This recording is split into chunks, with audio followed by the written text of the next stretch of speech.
On to the next one, the Gemini, Libra and Aquarius. Okay, wonderful sign. Okay, all right. So this is a card which is a 4 of swords. हाँ, देखो 3 swords ऊपर हैं, चौथी swords यहाँ पे, इसलिए इसको 4 of swords बोलते हैं. माइनर अरकाना का कार्ड है. एक बार मैं रिपीट कर देती हूँ, मैं किसके लिए पढ़ रहे हैं, हम लोग ये किसके लिए टैरो फोरकास्ट कर रहे हैं for this full moon. For 3 days to 3 weeks, right? So this is the tenure. So this is the 4 of swords card and we are reading it for the air signs which are Gemini, Libra and Aquarius.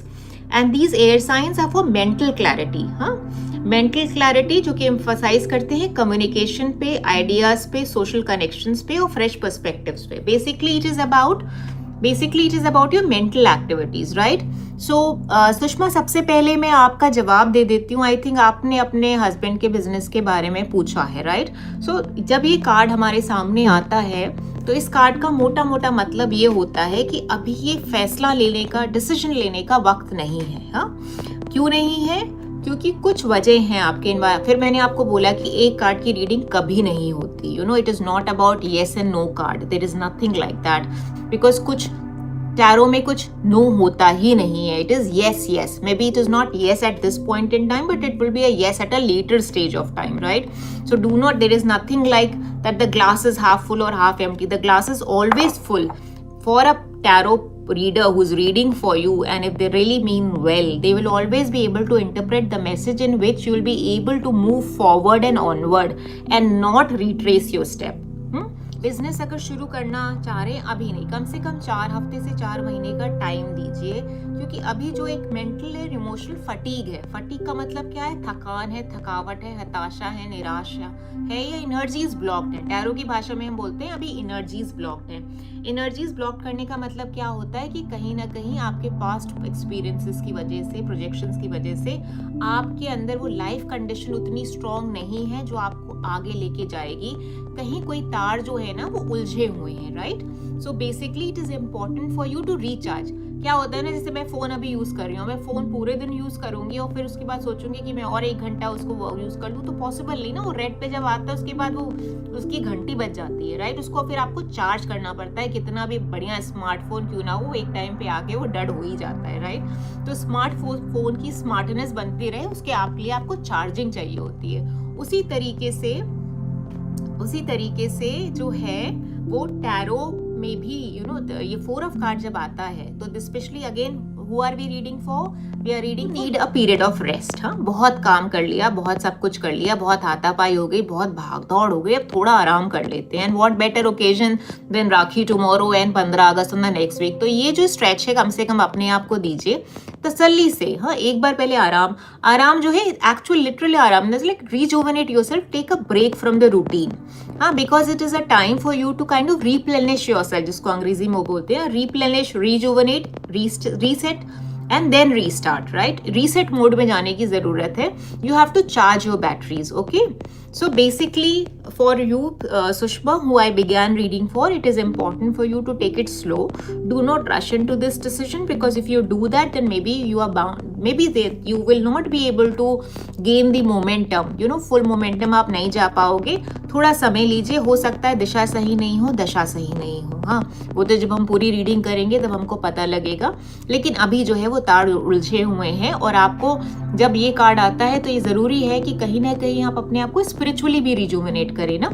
Spiritual rejuvenation का मतलब क्या है कि बाहर की दुनिया में तो हम लोगों से, चीज़ों से घिरे रहते हैं, यू नो, ओवर इन्फॉर्मेशन है, लेकिन हम अपने आप से नहीं जुड़ पाते, कनेक्ट नहीं कर पाते. इसलिए बहुत ज़रूरी है कि थोड़े टाइम के लिए आप मी टाइम निकालिए. हाँ, वो मी टाइम जो है एक्चुअली मी टाइम होना चाहिए, ना कि आपके स्मार्टफोन और स्मार्ट टेक के साथ होना चाहिए, right? So basically that is not the kind of card. Again when you are asking about love in relationship, basically ये टाइम जो है वो रेस्ट का है, रिजुविनेट करने का है, अपने आप को हील करने का एक ब्रेक है. ये डेड एंड नहीं है. Let's understand this is not a dead end. हाँ, this is a press pause, जिसको बोलते हैं ना, ये प्रेस पॉज वाला मोमेंट है for love in relationships. Again this is a press pause moment. For career also it is like that. Basically you have to reevaluate. आप कहाँ जा रहे हो, आप भटक गए हो रास्ता, गाड़ी जो ना पटरी से उतर गई है और अब गाड़ी जो है घिसट रही है, you know that kind of a thing. So आपको रियलाइन करने की जरूरत है. लेकिन वो कैसे करोगे, जब तक आप इस साइकिल को ब्रेक नहीं करोगे ना, आप उसी में फंस जाओगे. And what does a sword, again I said that I always tell and teach also tarot. तो स्वॉर्ड्स क्या रिफ्लेक्ट करते हैं, जो मैंने भी पढ़ा ना, स्वॉर्ड जो है वो रिफ्लेक्ट करते हैं आपके थॉट्स, हाँ, इमोशंस नहीं. इमोशंस क्या रिफ्लेक्ट करते हैं, जैसे हमने इसमें पढ़ा, ये इमोशंस की बात यहाँ हो रही है, ठीक है. Emotions and grounding of realities की बात हो रही है. यहाँ पे हम बात कर रहे हैं आपके मेंटल एबिलिटीज, मेंटल फैकल्टीज की बात कर रहे हैं, कम्युनिकेशन की बात कर रहे हैं ना, जिसमें आपकी हीटिंग हो गई, इंजन गर्म हो चुका है ना, तो आप उसको ठंडा करें. चाहे वो रिश्ता हो, चाहे वो काम हो. और वो कैसे करेंगे, वो ठंडक कैसे आएगी, बाय वे ऑफ, ये देखिए एक वेस्टर्न एनोलॉगी में, क्योंकि टैरो जो है वो वेस्टर्न एस्ट्रोलॉजी से, western connotation, Italian connotation, Egyptian connotation से आया है ना. हमारी वैदिक रिचुअल से थोड़ा फर्क है. हालांकि सारे ही में मतलब जो उनके मैसेजेस हैं वो ओवरलैप करते हैं, वो बात की बात है. बट स्टिल यहाँ पे जो जिन्होंने राइडर वेट टैरो डेक बनाया है, specially they belong to western sensibilities. तो एक चर्च की विंडो है, हम मान लेते हैं हमारे केस में, जैसे एक रिलीजियस, ये स्पिरिचुअल जिसको बोलते हैं रेल में है. तो ऐसा नहीं है आप अकेले नहीं हो, आपको लग रहा है आप अकेले हो, बट यहाँ पे जब आप अकेले होते भी हो तो जो यूनिवर्सल लाइट है ना, जिसको हम ईश्वर मानते हैं, जिसको हम स्पिरिचुअलिटी मानते हैं, वो हमेशा आपके साथ रहती है, right. So for all my lovely air people, right, it is important for you to take a back seat and do not rush into making any decisions, right. It is important for you to be able to rejuvenate yourself, take time out, and in practical sense you can go to a spiritual resort, you can go to a rejuvenation resort. Ganga के किनारे जाइए, गंगा आरती देखिए, नहीं तो किसी बाग बगीचे में जाइए, स्पा जाइए, पार्लर जाइए. You know, you have to really indulge yourself in terms of taking that kind of a time out away from this this whole setting of over information and that going for an overkill, right. So this is a press pause kind of a moment. Okay, all right.